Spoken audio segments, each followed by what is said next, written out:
Hello everyone. ఇదైతే afternoon vlog. మా సహస్రానైతే school నుంచి తీసుకొనొచ్చేసాక అన్నం పెట్టేసి, ఇంక సరుకులన్నీ అయితే సర్దుతున్నాము. నిన్న డీమార్ట్‌కైతే వెళ్ళేసొచ్చి బ్యాగ్ అయితే అక్కడ పెట్టేశాము.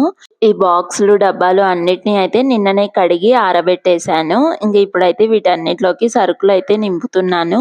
నా దగ్గర ఈ స్టీల్‌వి అయితే ఒక 5 ఉన్నాయి. అలాగే ఈ వైట్ బాక్స్‌లయితే ఒక 5 ఉన్నాయి. ఈ స్టీల్‌వి పెళ్ళప్పుడు మా మమ్మీ వాళ్ళైతే ఇచ్చారు. ఇవన్నీ ఒక్కొక్క సైజులో అయితే ఉంటాయి డిఫరెంట్‌గా. కాబట్టి నాకు ఇంక ఫస్ట్ నుంచి దేంట్లో ఏది పోస్తున్నానో అయితే బాగా గుర్తుండిపోయింది. ఇంక దానికి లేబులింగ్ చేయాలి అలా అని ఏముండదు. నాకు కరెక్ట్‌గా తెలుసు దేంట్లో ఏం పోస్తానో. ఇక ఈ వైట్ డబ్బాల్లో అయితే మనకు బయటకే కనబడుతూ ఉంటాయి కదా ఏమున్నాయనేది. ఇంక అలా సరుకులన్నీ అయితే నింపుతున్నాను. పక్కనైతే మా వాళ్ళకైతే ఇలా పల్లీలైతే పోసిచ్చాను. ఇంక వాటినైతే తింటూ ఉన్నారు. మేము ఇలా సరుకుల్ని అయితే 2 నెలలకోసారి కానీ, నెలన్నరకోసారి అలా అయితే తీసుకొనొస్తాము. ఇక కబోర్డ్స్‌ని కూడా అయితే ముందే తుడిచిపెట్టుకొని శుభ్రంగా పెట్టేశాను. ఇక వీటిలో అయితే బాక్సులన్నిటిని అయితే ఇలా అరేంజ్ చేసుకున్నాను. ఇంకా అలాగే పక్కనున్న ర్యాక్స్‌ని కూడా అయితే నీట్‌గా అయితే క్లీన్ చేసి కింద అయితే న్యూస్ పేపర్ వేశాను వాటికి. ఇంకా దాంట్లో కూడా అయితే ఇలాగ సూప్స్ ఇవన్నీ ఉంటాయి కదా! ఈ సూప్స్ అన్నిటిని అయితే ఇలా పెరుగుకొచ్చిన డబ్బాలో అయితే వేసి పెడుతున్నాను. పక్కన అలానే వేసేస్తే అంతా చిందరవందరగా ఉంటది కదా! ఇంక అలా ఈ ర్యాక్‌లో అయితే ఆయిల్స్, పేస్ట్‌లు ఇంకా సబ్బులు అవన్నీ అయితే వేసి పెట్టేస్తున్నాను.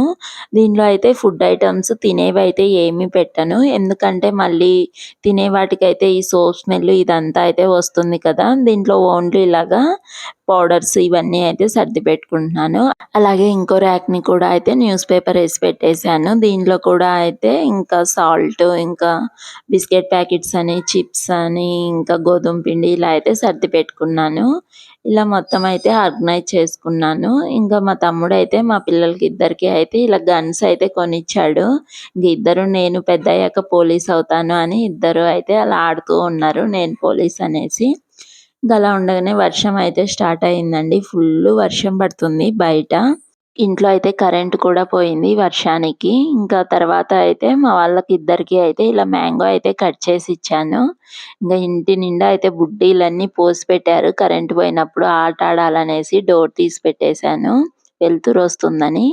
ఇంకా తర్వాత అయితే మా వాళ్ళకిద్దరికీ స్నానాలు చేపిచ్చేసి మేము కూడా చేసేసి ఇక మా శాస్త్ర బుక్స్ అయితే ఓపెన్ చేసి చూస్తున్నాను. మా శాస్త్ర బుక్స్ అన్నిటికి అయితే లేబులింగ్ అయితే చేయమన్నారు. అందుకనే బుక్స్ అన్నిటికి అయితే నేమ్స్ అయితే రాశాను. అలాగే బ్యాగ్‌కి కూడా అయితే నేమ్ అయితే రాసి పెట్టేశాను.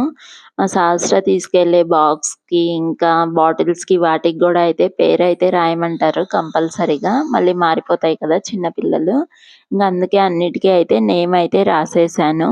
చిన్నప్పుడు మనకైతే ఇలా బుక్స్ వస్తే ఖచ్చితంగా దానికి న్యూస్ పేపర్ అట్ట అని, గోధుమ అట్టలని వేసేవాళ్ళం కదా! మరేంటో మా బుడ్డదానికైతే మాత్రం ఏమి వద్దు అని చెప్పేశారు. అలా వేయాలా అని అడిగితే, అలా బుక్స్ మీద అయితే నేమ్స్ రాస్తూ ఉంటే మా సహస్రాకైతే ఎన్ని డౌట్స్ వస్తూ ఉన్నాయో. సహస్ర అంటే ముందు ఎస్ వస్తది కదా! మమ్మీ నువ్వేంటి వేరే లెటర్ రాస్తున్నావు అని అడుగుతూ ఉంది. ఇంకా ఇక్కడైతే నేనైతే నాకు కొత్త బుక్స్‌కి వాటి నుంచి వచ్చే స్మెల్ అంటే చాలా ఇష్టం. మరి అలా చూడొచ్చో లేదో నాకైతే తెలీదు. కానీ వాటి నుంచి వచ్చే స్మెల్ అయితే భలే ఉంటుంది గదా! మరి మీరు కూడా ఇలానే చేస్తారా? కామెంట్ అయితే చేయండి. మా సహస్ర ఎప్పుడు ఏదో ఒక డౌట్ అడుగుతూనే ఉంటుంది.